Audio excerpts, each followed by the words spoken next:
spoštovane občanke in občani. 22 let mineva od zgodovinskega sprejema deklaracije o neodvisnosti in temeljne ustavne listine o samostojnosti in neodvisnosti Slovenije. Dva akta, ki sta formalno omogočila izvedbo osamosvojitve oziroma odcepitve, kot je jo imenoval Beograd, 25. junija 1991 je bilo v tedanji skupščini zelo slovesno. Še bolj slovesno je bilo naslednji dan na današnjem Trgu Republike, ko smo bili nekateri v živo, drugi preko televizijskih zaslonov priča rojstvu države. Bil je topel večer, po vročem dnevu, kot se spodobi za začetek poletja. Vsi smo bili optimistični, šolarji tudi zaradi pravkar začetih počitnic. Takrat sem končal 7. razred osnovne šole, a zmotno je misliti, da se sošolci nismo zavedali dogajanja. Še leto prej so po stenah visele Titove slike. 5 minut čez 3. uro popoldne so tulile sirene, ki so oznanjale obletnico smrti domnevno nenadomestljivega voditelja. Z njegovo smrtjo je začel umirati in razpadati tudi sistem. Najbrž je moral vedeti, da se bo to zgodilo. Vedeli smo, da se dogaja nekaj velikega, korenite spremembe. Tisti 25. junij 1991 je bil začetek nečesa, o čemer se je govorilo zgolj potiho, če ne samo sanjalo. Imeli bomo svojo državo, svoj denar, svojo vojsko in nenazadnje bo naš jezik dobil večjo veljavo in ga bomo lahko slišali tudi v Združenih narodih. V 7. razredu osnovne šole tisti hip seveda nismo razmišljali o tem, da nas morajo druge države priznati. Šele potem bomo tudi mi člani Svetovnega kluba narodov, ki jim je dana velika milost imeti svojo državo.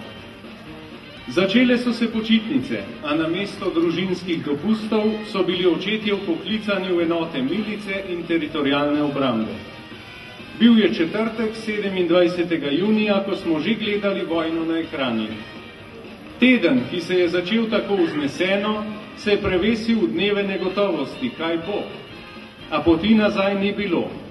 Rdeče morje, ki smo ga prečkali, bi se za nami lahko zaprlo in nas pogoltnilo za večne čase. Treba je bilo iti naprej in vztrajati.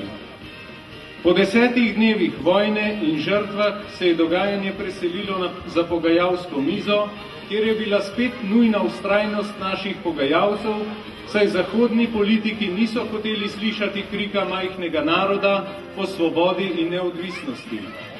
A ne vsi, med njimi so bile tudi svetle izjeme.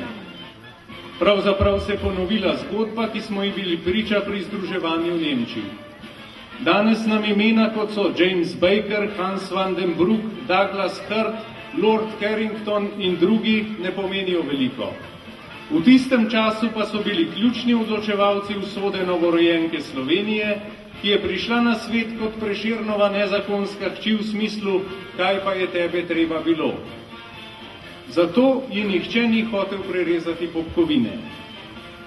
Pri 13 letih nisem mogel razumeti sivolasih stricev, zakaj nas ne marajo, saj nismo nikomur nič storili. Le živeli bi radi na svojem. Danes mi je moč vsa takratna neskončna vprašanja odgovoriti zgolj z eno kratko besedo – politika. Vsa razsežnost tovrstne kratkovidne in v lasten interes usmerjene politike se je pokazala čez nekaj let v Srebrenici. Zakaj govorim o tem? Zato, ker se mi zdi, da se do danes ni veliko spremenilo v mednarodni politiki. Svetle izjeme so bile takrat in so danes, a do besede pridejo, ko je ponavadi že prepozno. Danes imamo vse atribute države, dosegli smo jih z mnogimi boji skozi celotno zgodovino. Imamo pa tudi velike gospodarske težave, pa ne le te. Tudi vrednot nam manjka, tako poreče ljudski glas. Ljudski glas pravi, da smo vsi politiki pokvarjeni, skorumpirani, klientelisti in, kar še izrazov omogoča čudovito darilo narave, jezik. Trditi to je ne samo posplošeno, temveč tudi škodljivo za razvoj države, saj onemogoča delo tudi tistim, ki želijo delati pošteno. Kaj uničuje družbo? Skrajnost, takšna ali drugačna. Slovenci radi nihamo iz ene skrajnosti v drugo. Prej je bilo dovoljeno čisto vse, danes pa z nekom spiješ kavo in to je že označeno za korupcijo. A politika je poklic kot vsak drugi. Vsak poklic omogoča vse prej naštete dejavnosti, če se ga tako dojema. Moramo ločevati med napakami in kaznivimi dejanji.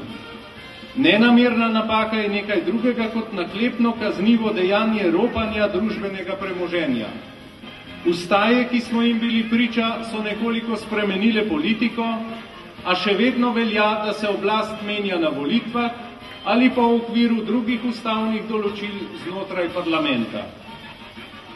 Najbolj me boli, ko nekdo udriha vse vprek, potem pa v isti sapi reče, da ne bo šel na volitve. Jamramo, da nas zebe, bunde, ki nam jo nudijo, pa nočemo obleči. Kdo opravlja vse poklice tega sveta? Ljudje. Vsak človek se mora vprašati, kako opravlja svoj poklic in kako živi. Če bi pogledal v svoje srce, kajti tam se rojevajo lepe stvari, bi hitro ugotovil, da ni nihče popoln in tudi se sam premalo trudi za medčloveške odnose in pomoč drugemu. Znamo obtoževati, ne znamo pa odpuščati in se kdaj tudi opravičiti. Namesto, da bi poskušali odkriti vzrok težav, se predajamo jamranju, češ da je vse slabo. Skoraj imamo še zelena usta od trave, ki smo jo jedli ravno kar da živimo. In to skoraj po pravilu tisti, ki imamo dovolj vsega, ali pa nekateri še preveč. Tisti, ki resnično živijo v pomankanju, pa ždijo nekje v tihoti, preskakujejo obroke hrane, da celo učenci 7 razredov osnovnih šol so med njimi. Nerodno jim je, a vseeno so pripravljeni svojo žalost in obup izliti tudi na straneh časopisov, da bi se jih le kdo usmilil, vsaj njihovih otrok. Ne bom pozabil zgodbe deklice, ki po noči hodi preverjati, če mamica še diha, ker je bolna, brez službe, posledično pa brez denarja. Tej deklici je otroštvo oduzeto, zgodaj se mora soočati s težavami. Ob takšnih zgodbah Slovenci znamo stopiti skupaj, znamo pomagati. Nešteto je področji, kjer smo dobri, boljši od drugih, najboljši. A ker nosimo s seboj sindrome hlapčevske preteklosti, je vsaka promocija svojih sposobnosti doživeta kot neprimerno nastopaštvo. Češ, mi smo majhni, nimamo pravice biti enakovredni. Gospe in gospodje, naš osnovni problem je, da vsako stvar obsodimo na neuspeh, še preden se začne. Nimamo potrpljenja, radi bi vstopili v prostor, še preden smo odprli vrata. Smo pripadniki instant kulture in razumevanja, za dogodek moramo vedeti, še preden se je zgodil, naslove člankov še preberemo, kakšno poglobljeno branje pa nam je že odveč. Ne beremo leposlovja, poezija nam je tuja, svojega jezika ne cenimo. Bolj primerno se nam zdi uporabljati anglizme, so bolj fancy, kot pa naš jezik kmetov, odkoder skoraj vsi izhajamo. Smo na ladji, ki je sredi viharja, mi pa se sprašujemo, če ima kapitan zligane hlače. Ob vsaki proslavi je prvo vprašanje, koliko nas je stala. Če cenimo vsak poklic, potem je nedopustno, da naj bi se nekateri honorarju odrekli, drugi ne. Vsako praznovanje nekaj stane in mora biti, saj se s tem vsako leto spomnimo tistih, ki so nam priborili državo.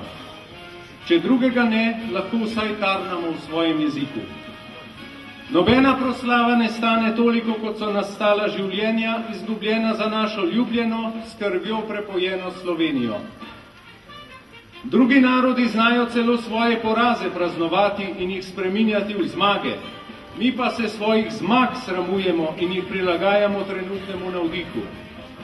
S tem pa postajamo malenkostni in prvinski, ter zadovoljujemo trenutne nagone, ne zavedajoč se, da je naša Slovenija nekaj velikega in ne samoumevnega.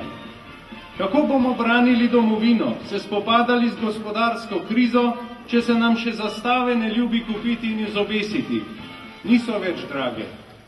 Zato je poskrbela globalizacija. S proslavo se zahvaljujemo vsem junakom v dolgi, žalostni in krvavi slovenski zgodovini, ki so dali življenja za svobodo naše edine prave domovine. Zato je nedopustno bojkotirati proslave glede na trenutno oblast. Če nam proslava ni všeč, bomo to naslednji dan povedali, a bistveno je, da smo s prisotnostjo počastili padle in zaslužne, svetu pa pokazali, da znamo vsaj takrat dati na stran notranje zdrahe.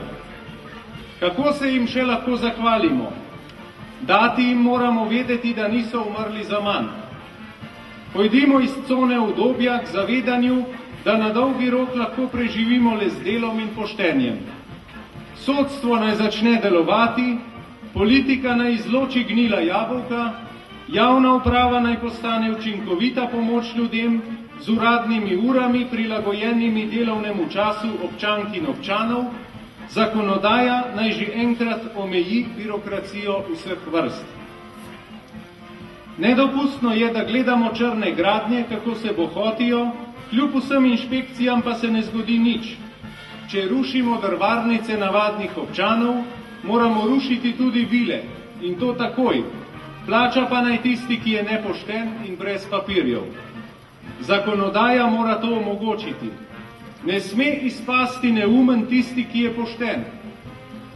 Vsak dan se sprašujem, ali je vredno vztrajati na tej poti. Vredno je, zaradi spomina na težke čase naše polpretekle zgodovine. Če smo preživeli vojne, bomo tudi mir. Potihem si želim, da bi bil še enkrat v 7. razredu osnovne šole in doživel tisti čarobni junij 1991. Zbudimo spet idealizem v sebi in ne postavljajmo si nepotrebnih zavor. Bodimo pogumni.